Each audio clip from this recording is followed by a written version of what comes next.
Madame Amangane. Je viens vous proposer un petit verre de boisson.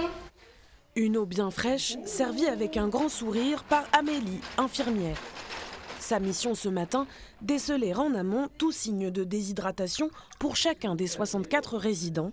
Une surveillance accrue depuis le début de la canicule.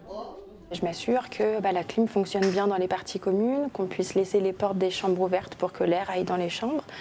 Et puis un peu plus tard, on va commencer à fermer les volets pour être sûr que la chaleur ne rentre pas, que le soleil tape pas trop. Avoir au moins un espace collectif climatisé, une obligation pour les EHPAD depuis la canicule de 2003.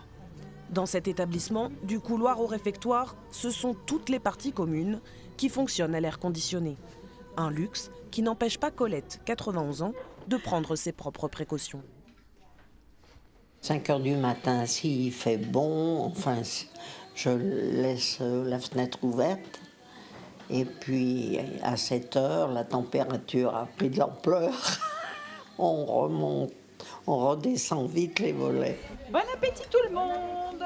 Même chose à Oulin, où plusieurs dizaines de milliers d'euros ont été investis pour rénover les systèmes de climatisation. La directrice de l'établissement l'assure, le personnel est préparé aux vagues de chaleur à venir.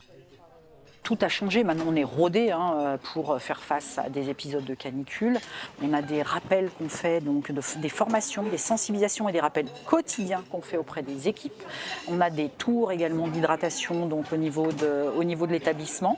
On peut avoir des renforts également. Par exemple cet après-midi, on a une personne qui va venir en plus 4 heures et qui aura comme mission exclusive de faire le tour de toutes les chambres, de tous les résidents, avec des brumisateurs, des tours d'hydratation en plus de ce qui est assuré par l'équipe en place.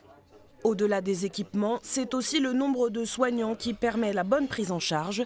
Dans ces 2 établissements, il est de 1 pour 8 résidents.